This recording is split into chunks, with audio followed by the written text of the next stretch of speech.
நான் பண்ண படங்களில் நிறைய படங்கள் இருக்குது. பட்டு வித்தியாசமான ஸ்டோரி அப்படின்னு நினச்சா பிதாமகன் எனக்கு ரொம்ப டிஃப்ரெண்ட்டாக இருந்தது. அதாவது என்னோடய ஃபோட்டோகிராஃப் சைடில் நிறைய பண்ணுறதுக்கு. அதுக்கடுத்து அழகிய தமிழன் ரொம்ப கலர்ஃபுல்லாக இருக்கும். அப்புறம் M Kumaran son of Mahalakshmi, so அதுவும் வித்தியாசமாக கலர்ஃபுல்லாக இருக்கும். தம்பி அதுவுமே நிறைய மூடுக்கு தகுந்த மாதிரி இருக்கும். அந்த படமே எனக்கு ரொம்ப பிடிக்கும். ஆக்சுவலாக ரொம்ப வித்தியாசமான ஒரு படம். அந்த படத்துலேயும் லைட்டிங் சைட்லேயும் நல்லாவே இருக்கும். அப்புறம் வந்து கண்ணன் மணி சாரோட அசிஸ்டன்ட் ஜெயம் கொண்டான். ஸோ அந்த படமே பார்த்தீங்கன்னா ஹீரோயினோட ஓப்பனிங் சாங்லாம் வந்து ரொம்ப நேச்சுரலாக இருக்கும். பட் ரியல் கலர்ஸ் இருக்கும்.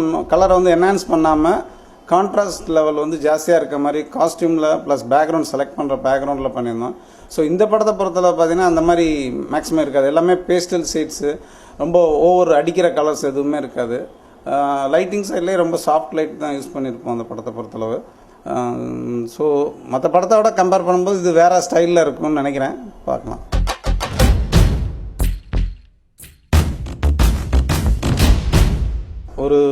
ஒரு நல்ல சினிமாட்டோகிராஃபர் வந்து வெளியே தெரியணும்னா ரொம்ப நல்ல டைரக்டரோட கான்ட்ரிபியூஷன் வந்து ரொம்ப ரொம்ப ரொம்ப முக்கியம். ஏன்னா அவர் சொல்கிறத தான் நம்ம எடுக்க முடியும். ஸோ அவர் வந்து முதல்ல நல்லா ஃப்ரீடம் கொடுக்கணும் கேமராமேனுக்கு. ஸோ அதுக்கு மேலே என்னென்னா அவர் நல்லா ஜெல்லாகணும். முதல்ல நம்ம இப்போ சப்போஸ் கடையில் ஏர்லி மார்னிங் ஷூட்டிங்னா அந்த ஷூட்டிங் எத்தனை மணிக்கு என்னன்னு கேட்காம கரெக்டாக ஏர்லி மார்னிங் அரேஞ்ச் பண்ணுறது எல்லாமே வந்து மொத்தமாக எல்லா விஷயங்களுமே டைரக்டர் தான்.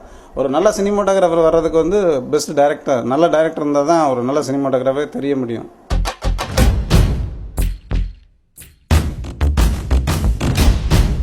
இந்த படத்தை பொறுத்தளவு பார்த்தீங்கன்னா எடிட்டிங் கூட ரொம்ப ஜர்க்லாம் இருக்காது, ரொம்ப ஸ்மூத்தாக இருக்கும். நீங்கள் படம் பார்த்தீங்கன்னா தெரியும்.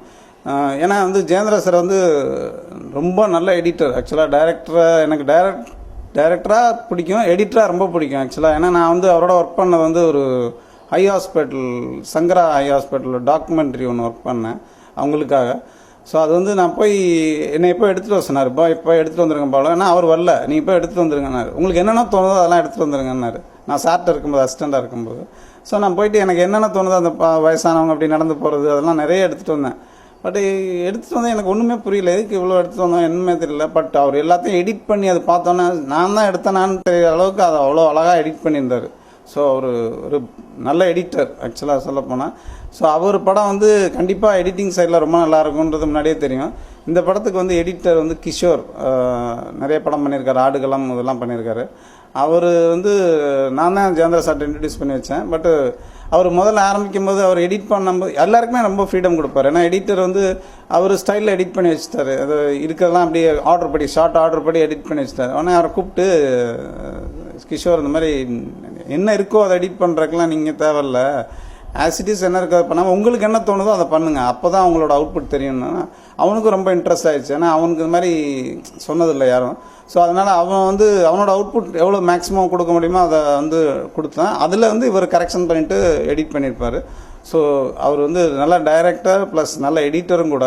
ஸோ அந்த படம் பார்த்தீங்கன்னா அவங்களுக்கே புரியும். ஏன்னா எடிட்டிங் வந்து ரொம்ப ஸ்மூத்தாக இருக்கும், தெரியவே தெரியாது, ஜர்க் இருக்காது, எதுவுமே இருக்காது. ஒவ்வொரு சீன் முடிஞ்சு இன்னொரு சீன் டிரான்சிஷன் கூட அவ்வளோ நல்லா பண்ணியிருப்பார் அந்த படத்தில்.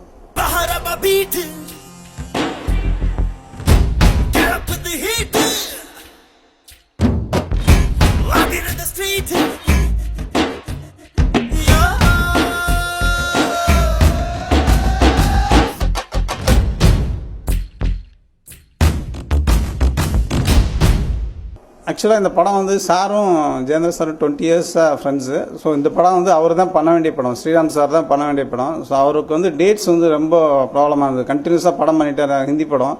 ஸோ இந்த படம் வந்து கரெக்டாக அந்த குறிப்பிட்ட காலத்தில் ஆரம்பிக்கணுன்ற ஒரு சூழ்நிலை வேறு. ஸோ அப்படிங்கும்போது அவரை மிஸ் பண்ண முடியல ஜெயேந்திரன் சார்னால்.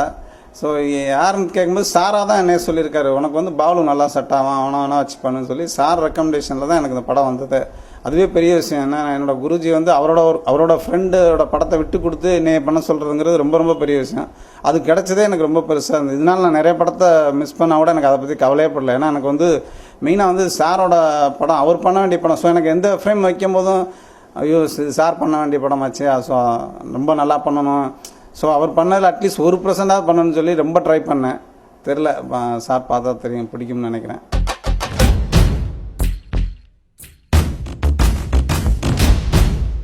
இப்போ இந்த படத்துக்கு அடுத்தபடியாக நான் வந்து பண்ண போகிறது ராஜேஷ் படம் பண்ணுறேன். அது ஒரு கல் ஒரு கண்ணாடி, உதயநிதி ஸ்டாலின் ஹீரோவை நடிக்கிறாரு. இந்த படத்தோட டைரக்டர் வந்து ராஜேஷ் வந்து ஏற்கனவே ஒரு படம் பாஸ்ன்ற பாஸ்கரன் படம் ஒன்று பண்ணார். அது வந்து full and full out and out comedy படம். நான் போய் உட்காந்து இப்போ தேட்டரில் கமலா தேட்டரில் தான் உட்காந்து பார்த்தேன். எனக்கு முன்னாடி ஒரு 20 பொண்ணுங்க உட்காந்து பார்க்குறாங்க. அவ்வளோ ரசித்தாங்க அந்த படத்தை. அப்படி எந்திரிச்சு நின்று குதிச்சு சிரிச்சு எனக்கு பயங்கர ஆச்சரியமாச்சு. என்ன ஒரு நார்மல் படத்தை வந்து நார்மலாக உட்காந்து பார்க்கறதோட அப்படி ரசித்து தேட்டரே என்ஜாய் பண்ணி சிரிக்கிறாங்கன்னு சொல்லிட்டு நான் ராஜேஷ்க்கு ஃபோன் பண்ணேன். ரொம்ப நல்லா இருக்கு, ரசிக்கிறாங்க ராஜேஷ்னு. ஸோ படமே சூப்பர் ஹிட் படம் அது. அதே மாதிரி இந்த படமும் அதை விட இன்னும் ஒரு பங்கு மேலே படம் full and full through out comedy படம். ஸோ எனக்கு இந்த மாதிரி ஒரு டிஜிட்டலில் ஒரு படம் பண்ணிவிட்டு உடனே டிஜிட்டல் போகாமல் டக்குன்னு ஒரு ஃபிலிமில் ஒரு படம் பண்ணால் நல்லாயிருக்கும், மறுபடியும் புதுசாக இருக்கிற மாதிரி இருக்குன்னு சொல்லிட்டு இந்த படம் கமிட் பண்ணியிருக்கேன். இப்போ அந்த படம் ஷூட்டிங் போயிட்டுருக்கு.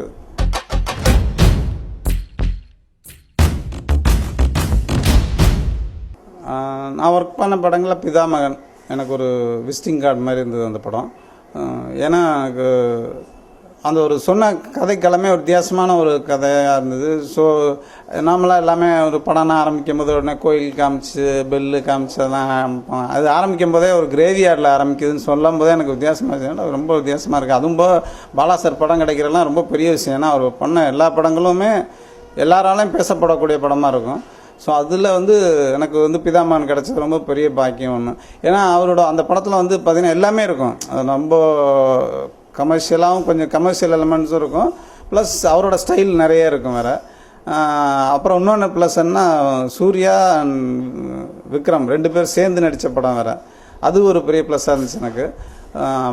மெயினாக என்னென்னா அந்த படத்தோட லொக்கேஷன் வந்து ஃபுல் அண்ட் ஃபுல் தேனி, அவரோட ஊர், பாலா சாரோட ஊர்.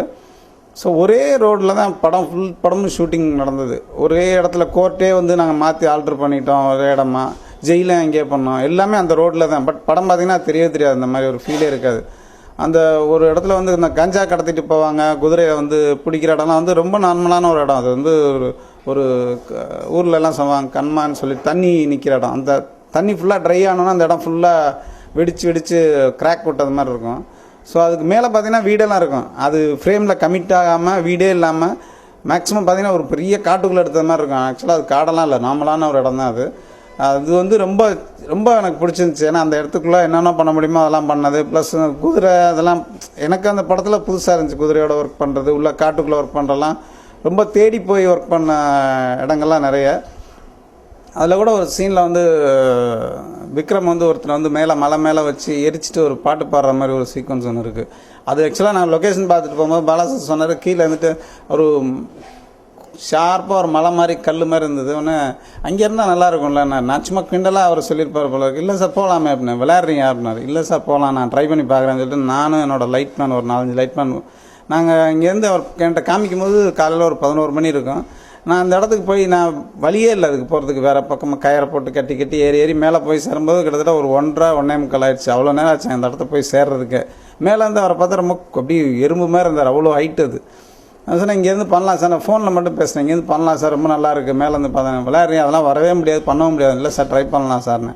சார் ட்ரை பண்ணலாம்னு சொல்லி மறுபடியும் அதுவும் இந்த மாதிரி ஃப்ரீடம் கொடுக்குறனால நாங்கள் மேலே வந்து ஜிம்மி வேறு கொண்டுட்டு போனோம். காலையில் கிளம்பி போய் சேர்றதுக்கே 2-2:30 ஆயிடுச்சு எங்களுக்கு. அட்லீஸ்ட் ஒரு 3 ஷாட் தான் எடுத்தோம், ஃபுல்லாக இருட்டாயிடுச்சு. ஸோ மேலேருந்து கீழே வர்றதுக்கு வழியே இல்லை. அப்புறம் ஃபுல் இருட்டில் வந்துட்டு இருக்க கம்பெல்லாம் வச்ச மேலே துணியை சுற்றி தீவெட்டி மாதிரி வச்சுட்டு இருட்டில் இறங்கி நடந்தோம் தான். அந்த இன்சிடென்ட் வந்து மறக்கவே முடியாது. ஆனால் ஃபுல் இருட்டை சும்மா அவசரத்தில் வந்துட்டோம் மேலே. பட் ஜிம்மி ஜிப் எல்லாத்தையும் தூக்கிட்டு இருட்டில் இறங்கும் போது ரொம்ப கஷ்டப்பட்டு இறங்கினாங்க எல்லோரும். அதுக்கு மெயினாக வந்து பாலா சார் ப்ளஸ் விக்ரம் வந்து எதுவுமே யோசிக்கிறதே இல்லை. நல்லா இருக்குன்னா உடனே மேலே வாங்கினா மேலே வந்துடுறாரு, நல்லா கோஆப்ரேட் பண்ணுவார். அந்த படமும் எனக்கு ஒரு பெரிய ப்ளஸ்ஸாக இருந்துச்சு அந்த பிதாமகன்.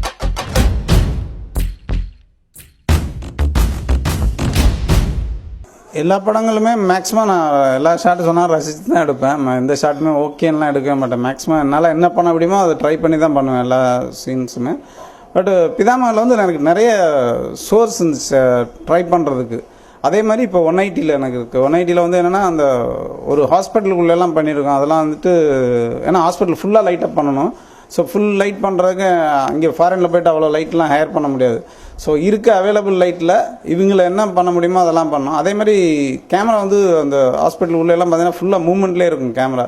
ஸோ எல்லா சைட்லையும் கிளாஸ் ஃபுல்லாக எல்லாமே த்ரூ அவுட் ஃபுல் ஹாஸ்பிட்டலும் கிளாஸில் இருக்கும். ஸோ என்னோட கேமரா ரிஃப்ளெக்ஷன் கிளாஸில் வரக்கூடாது, நான் போடுற லைட்டு கிளாஸில் வரக்கூடாது, ஃபுல்லாக கேமரா வேறு மூமெண்ட்டில் இருக்கும். அது ஒரு ரொம்ப சேலஞ்சிங்காக இருந்துச்சு. அது ரொம்ப கஷ்டப்பட்டு எடுத்த சீன் கூட சொல்லலாம். பட் ரொம்ப நல்லா வந்திருக்கு.